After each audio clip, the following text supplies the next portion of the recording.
All right, let's jump right into chapters 13 through 17 of the Crysticism text. In this section, a character named Lord Blue delivers this absolutely fascinating lecture to an auditorium packed with 20-year-old students. And his core message? Well, it's a deep, sweeping analysis of what he calls the spiritual inversions of modern society. Basically, he lays out how the foundational values of the past have completely crashed and what's essentially taken their place. It's a pretty challenging perspective on our modern culture, so we're going to unpack exactly what the text means by all this in today's explainer. To really get a grip on Lord Blue's argument, we'll quickly run through 5 distinct themes: the entrepreneurial soul, the law of return, the inverse altar, hacking cosmic law, and finally, the soft prison. Okay, starting with part 1, the entrepreneurial soul. So the text sets up this really stark contrast. Think about it like this. A century ago, people supposedly viewed their time, their energy, and their talents as loans from the infinite. The ultimate goal was stewardship, right? Managing that spiritual capital and returning it with interest by building stronger personal virtues. But today, well, the text argues that energy is just viewed as something to be mindlessly consumed. Time is literally just something to kill. According to Lord Blue, this massive shift from stewardship to relentless consumption leads straight to something he calls vibrational bankruptcy, which is basically arriving at the end of the line with a totally empty internal account. And you can see exactly how these foundational virtues have been downgraded here. The text points out that the steady, quiet labor of diligence has been completely swapped out for modern hustle culture. We're working 60 hours a week for career clout is praised, even if you're running on zero sleep, way too much caffeine, and completely ignoring your internal compass. Then there's sacrifice, which used to mean giving up a lower pleasure for a higher spiritual gain. Now, in our instant gratification culture, it's just seen as deprivation. And resourcefulness, that gritty ability to use hardship to build inner muscle, has been flattened into mere life hacking just to dodge the struggle entirely.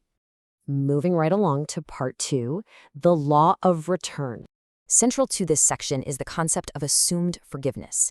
Lord Blue argues that historically, forgiveness was a hard reset, but only after you actually face the consequences of your actions. Today, he claims, society has created this system of assumed forgiveness, where actions effectively lack any real-world consequences. And the argument here is purely mechanical. If there are no consequences, there's no feedback. Without feedback, the soul has absolutely no resistance to grow against. So what happens? It just goes to sleep. This leads right into a major critique of what the text actually terms vibrational welfare. The lecture argues that endless handouts, when they're provided without any required effort, ultimately strip away a person's inner drive. The text makes the point that, sure, this might feel incredibly compassionate in the short term, but treating people as passive recipients ultimately turns them into eternal adolescents. It literally prevents them from building their own internal strength. Based on this whole dynamic, the text divides humanity into 2 distinct paths. On one side, you have the evolver. This is someone who relies on self-mastery, acts as a sovereign creator, and builds unshakable resilience through hard-won effort. On the complete flip side is the dissolver. This is a person who relies entirely on external handouts and that assumed forgiveness we just talked about, which results in a fragile, dependent state. Lord Blue essentially argues that when societal systems inevitably face immense pressure, only the evolvers are going to have the internal fire needed to navigate the dark. That brings us to part 3, the inverse altar. According to the text, original virtues like order and temperance, which are essentially about mastering your own rhythm, have been completely flipped upside down. Now we have the busy and overstressed badge. The lecture argues that being permanently overbooked and totally burnt out is falsely celebrated as a sign of importance. I mean, think about it. If you aren't running on a hamster wheel of permanent stress, society kind of views you as lazy, right? There's this immense pressure to constantly reply to emails at midnight or feeling guilty just for sitting still. The text claims this state of constant exhaustion is exactly what prevents you from ever hearing your own higher guidance. The philosophy also takes a pretty hard look at how we relate to one another. It argues that original virtues like compassion have devolved into this modern mantra of protecting my peace. Lord Blue asserts this is often just a self-centered shield used to justify complete isolation from other people. Plus, the virtue of discernment has supposedly been replaced by mandatory affirmation. The text claims that we're now forced to unconditionally celebrate every behavior, basically crowning our darkest impulses as king. And if we try to actually discern or question if something is good for the soul, our inner compass gets immediately attacked. All right, let's dive into part 4, hacking cosmic law.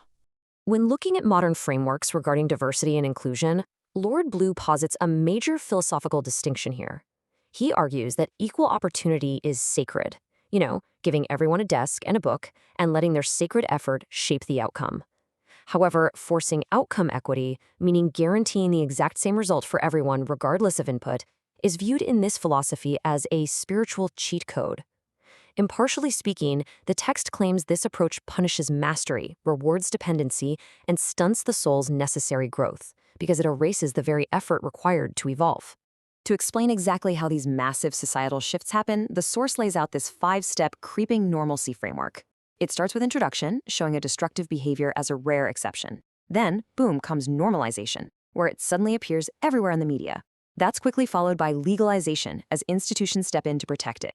Soon enough, it reaches mandatory celebration, where refusing to cheer for it actually results in punishment. And finally, the inversion is complete. It becomes a new virtue. The text argues this kind of liquid morality prevents anyone from building a stable foundation. And finally, we arrive at part 5, the soft prison. Here, Lord Blue outlines 5 specific domains of human life that have been entirely inverted to construct this so-called soft prison. The lecture suggests that by fundamentally altering our relationship to these 5 foundational pillars, modern society has successfully managed to put the human soul to sleep without ever firing a single shot. Looking at the first 3 domains, we see how this builds. Family, once seen as a sacred lineage and shared virtue, is now framed by society as a massive lifestyle and career burden.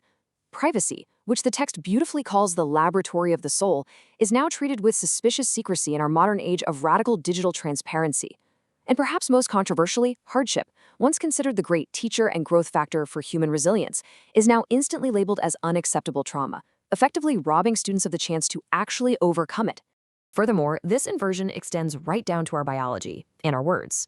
The physical body, once honored as a divine blueprint, is now treated as a disposable, highly customizable consumer avatar that you just hack or ignore. And finally, our very language, which was originally meant to be a bridge to harmony and understanding, has been completely reduced to weaponized therapy speak. We throw around labels like toxic or narcissistic just to shut down challenges and control others, rather than to actually connect. The text leaves the young students in the auditorium with this incredibly powerful summarization.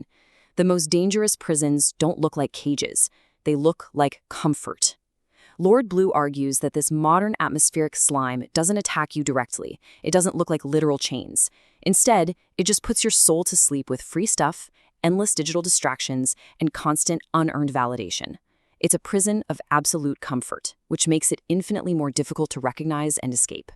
So, as we wrap up this explainer, I want to leave you with this provocative question to consider in your own life. Based on Lord Blue's taxonomy, are you actively acting as an evolver, embracing resistance and building your internal sovereignty? Or, if we're being honest, have you already accepted the comfortable illusions, the outsourced values, and the endless consumption of the soft prison? It's a massive, weighty question, and one that text insists we all have to answer eventually.